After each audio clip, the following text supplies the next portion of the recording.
वाह मेरे देश की जनता, वाह। अधीर रंजन जी ने कह दिया कि राष्ट्रपत्नी तो वो, आपने बोला कि भैया अपमान कर दिया, और जो खड़े होकर के पार्लियामेंट की सांस बनी मैडम ईरानी जी, आप द्रौपदी मुर्मू 5 बार बोल रही हैं, तो अपमान नहीं था? आज दोनों के आंकड़े तोड़ूंगा मैं, कांग्रेस के और बीजेपी के। आप देखिए, इसी स्टोरी को 5 तरीके से मैं बताने की कोशिश करूंगा, है ना। कांग्रेस को मैं एक सलाह देता हूं, आप ना 4 लोगों को ऐसे संसद में बैठा दीजिए जो लुक्कड़ नाटक को जानते हो और उन्होंने किया हो। अगर आपको कहीं ना मिले ना तो एनएसडी चले जाइए, नेशनल स्कूल ऑफ ड्रामा में चले जाइए, क्योंकि आप ना नाटक का जवाब ना बातों से नहीं दे सकते हैं, नाटक का जवाब आपको नाटक से ही देना पड़ेगा। संसद की कार्रवाई पर 1.5 करोड़ रुपए खर्च होता है हर घंटे। वैसे भी जिस काम के लिए आप नेता चाहते हो ना संसद में, उसको छोड़ के सारे काम कर लेते हो। जब नौटंकी दिखानी ही है और नौटंकी करनी ही है तो एक तरफा नौटंकी क्यों देखें? कम से कम नौटंकी में तो बीजेपी को टीना फैक्टर का फायदा तो मत होने दीजिए। एनएसडी जाइए, उठा के लाइए, बहुत आसान काम कर दिया। कल ना मैं आज तक पे डिबेट सुन रहा था अंजना ओम कश्यप जी की, तो भाई साहब मुझे समझ में नहीं आया दोनों क्या बातें कर रहे हैं। कांग्रेस के स्पोक्स पर्सन कहते हैं कि अधीर रंजन जी ने माफी मांग ली, बात हुई, बात खत्म। अंजना ओम कश्यप जी कहती है कि आपको कोई बात समझ में नहीं आ रही कि आपने राष्ट्रपत्नी कह दिया, कितना बड़ा अपमान कर दिया। अब इनको समझ में नहीं आ रहा इन्होंने क्या कह दिया। अंजना जी देखो, दोनों को समझाता हूं। अधीर रंजन जी का यह तर्क किसी के गले नहीं उतरने वाला और नहीं उतरना चाहिए कि वो बंगाली हैं, इसीलिए उनकी हिंदी कमजोर है और आपने अपमान किया राष्ट्रपति का, जानबूझ के नहीं किया। अरे यार, आज तक किसी भी तमिल, तेलुगु, कन्नड़, मलयाली भाषी ने भी राष्ट्रपति को राष्ट्रपति नहीं कहा। अब मुझे ना एक बार जाकर YouTube के तहखाने में जाकर के देखना पड़ेगा कि जब देश की प्रथम राष्ट्रपति, महिला राष्ट्रपति बनी थी प्रतिभा सिंह पाटिल, तब राष्ट्रपति सर की जुबान से कितनी बार निकला था। अब जाकर ना मैं YouTube के तहखाने में गोते लगाऊंगा।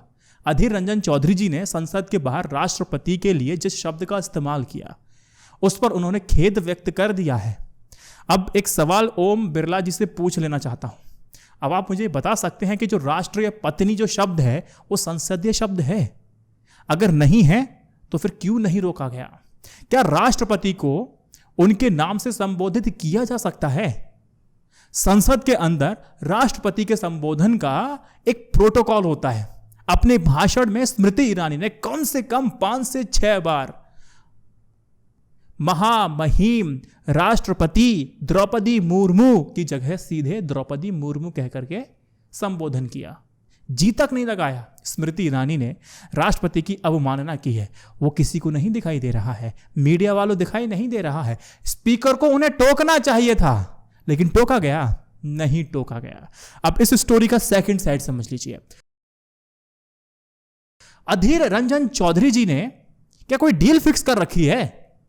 मतलब पूरा हवा का रुख ही पलट के रख दिया साहब ने।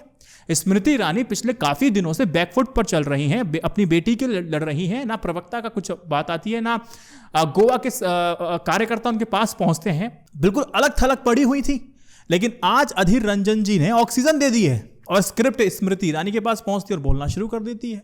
आज के यूनिक डायलॉग में ना, डोंट टॉक टू मी, जो सोनिया जी ने इरिटेट होकर कह दिया है, स्थितिवश कह दिया है, लेकिन उससे, उस डायलॉग से ना स्मृति ईरानी का जो कद उनकी पार्टी में बढ़ गया है, ये समझ में नहीं आया। यही हुआ है। अब इसकी अगली साइड और देख लो।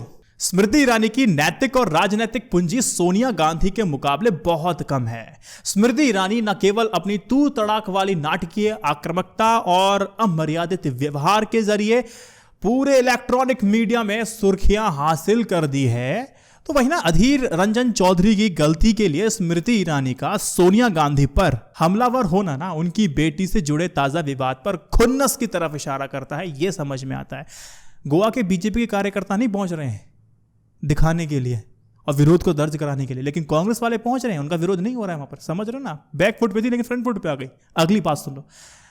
चौधरी साहब ने अपने पैर पे खुद कुल्हाड़ी मार ली है, खुद कुल्हाड़ी मार ली। ये बात उन्होंने उस वक्त कही है जब कांग्रेस और बाकी विपक्षी दल महंगाई के मसले पर सरकार को संसद में घेरने के लिए कमर कसे हुए थे। लोकसभा और राज्यसभा दोनों से आने वाली खबरों के एक बड़े हिस्से पर महंगाई को लेकर के ना विपक्ष का विरोध छाया हुआ था साहब। बातें हो रही थी, माहौल होता, शायद बन भी जाता पब्लिक का। लेकिन एक दिन के लिए ही सही ये सभी चीजें इतनी पीछे चली गई, बस पूछे मत। मुद्दा बदल गया। महंगाई के मसले पर घिरती सरकार ने राहत की सांस ले ली है भाई। अभी तक तो जहां विपक्ष का हंगामा छाया हुआ था, वहीं हल्ला बोलने का मौका सत्ता के पक्ष में अपने हाथों में दे दिया। ये चतुर चालाक लोमड़ी है भाई। और कांग्रेस बचाव की मुद्रा में थी। ये देखो होना किसको चाहिए, हो कौन रहा है। हंगामा शुरू हुआ तो बात सिर्फ चौधरी तक सीमित नहीं रही, मांग उठने लगी कि देखिए कांग्रेस के नेतृत्व को भी माफी मांगनी चाहिए। भारतीय राजनीति में जिस तरह के किंतु परंतु ये वो के साथ माफी मांगने की परंपरा है, उसी अंदाज में अधीर रंजन चौधरी ने माफी मांगी और मांग भी ली। लेकिन राजनीति की ऐसी माफियां विरोधी पक्ष को कभी भी संतुष्ट नहीं कर पाती हैं, और क्यों ही करेंगी। और यही बात इसी मसले पर है। चलो इसी बहाने ही सही, कम से कम डिबेट का मुद्दा बनने वाला है, और बनना चाहिए कि प्रेसिडेंट का जो हिंदी अनुवाद है वो राष्ट्रपति नहीं हो सकता। पति शब्द पुल्लिंग है, तो इस पद को पुल्लिंग क्यों होना चाहिए। इसे प्रेसिडेंट की तरह जेंडर न्यूट्रल क्यों नहीं होना चाहिए। पति में सम्मान है और पत्नी में अपमान है, या किस तरह के तर्क हैं, और किस तरह के तर्क से आप सही बता सकते हैं। चलो कश्यप जी भी कहते हैं कि देखिए राष्ट्रपति का मतलब अपमान है, आपको समझ में नहीं आ रहा क्या बात है। राष्ट्रपति शब्द प्रयोग में है तो वही बोलना चाहिए, समझ में आता है। राष्ट्रपति नहीं बोलना चाहिए। लेकिन हमें प्रेसिडेंट के लिए कोई जेंडर न्यूट्रल शब्द ढूंढना चाहिए। यदि नहीं है तो एक नया शब्द को इजाद कीजिए। पति शब्द से सम्मान है और पत्नी के शब्द से आपको अपमान लगता है। भाई साहब बहुत जबरदस्त पैट्रियार्की है, पितृसत्तात्मक सत्ता वाली सोच है। ये बहस इत्तेफाकन भले ही शुरू हो गई हो, लेकिन इसको हमें ना इसका शब्द को थोड़ा रिप्लेसमेंट हो, इसके लिए हमें सजेशन देना चाहिए। थोड़ा सा सजेशन में हम ये कह सकते हैं कि राष्ट्रपत्नी अगर आप कहते हैं आपत्तिजनक बता करके, क्या भारतीय महिला का अपमान नहीं कर रहे हैं। स्मृति ईरानी जी ने तो भैया स्क्रिप्ट में जितना लिख के दिया उतना उन्होंने बोल दिया। अंजना कश्यप जी ने बस कह दिया, सुप्रिया जी ने बोल दिया, माफी होगी, बात खत्म हो गई। लेकिन ये बात खत्म नहीं हुई ना। राष्ट्रपत्नी कहने से आप कहते हैं कि अपमान हो गया। अरे हम पति पत्नी के दल में बिल्कुल ना फंसे यार। हम राष्ट्रपति और राष्ट्रपत्नी के बजाय हम राष्ट्राध्यक्ष और राष्ट्राध्यक्षा शब्दों का प्रयोग नहीं कर सकते क्या? कर सकते हैं। क्या हम यही प्रयोग हम अपने लोकसभा के अध्यक्षों और अध्यक्षाओं के लिए भी कर सकते हैं? कर सकते हैं ना, क्या समस्या है? कोई समस्या नहीं। अगर नहीं है, अगर है तो आप मुझे बताइए कमेंट सेक्शन में। राष्ट्रपत्नी, ओहो सॉरी राष्ट्रपति जी, ओके। आदिवासी महिला, राष्ट्रपति का अपमान, मैडम पार्लियामेंट की सांस मैडम स्मृति ईरानी जी, ठीक है आपने कहा कि प्रेसिडेंट का अपमान था, आदिवासियों का अपमान था, तो आपने कौन से आदिवासियों के लिए पुष्प वर्षा कर दी है मैडम? आप ही के राज्य की आप ही को हाल बता देता हूं मैं, आप जो स्क्रिप्ट में आपको कभी नहीं मिलेगी। सुनिए, आदिवासियों की आबादी देश भर में मात्र 8% है। लेकिन जब हम आप हर राज्य के डेटा को कलेक्ट करेंगे, कैलकुलेशन करेंगे, तो मोदी जी की वर्तमान सरकार की जुल्म पर ही राज्य सरकार के ऊपर जो आंकड़े देखेंगे ना, वही टॉप पे दिखाई देंगे। एग्जाम्पल दे दूं, मध्य प्रदेश में बीजेपी की सरकार है नहीं ना, शिवराज सिंह की है। किसके है? आप ही के है। किस सरकार में ना आदिवासियों पर जुल्म लगातार बढ़ते जा रहे हैं, जो कि देश भर में सबसे बड़ा आंकड़ा है। त्रिपुरा राज्य में कुछ महीने पहले ही आदिवासियों के घर जला दिए गए थे, जो आग की लपटें सभी को याद हैं। जबकि झारखंड में भी अगर आप देखोगे ना, तो आदिवासियों ने संघियों को बॉयकॉट करके गुरुजी को और बिरसा मुंडा को फिर से अपनाया है। ये बात आपको पता नहीं होगी, क्योंकि स्क्रिप्ट तो वैभव नहीं लिखता है। क्योंकि कांग्रेस प्लस जेएमएम गठबंधन राज्य स्तर पर आदिवासियों को आरक्षण का हक दे रहे हैं।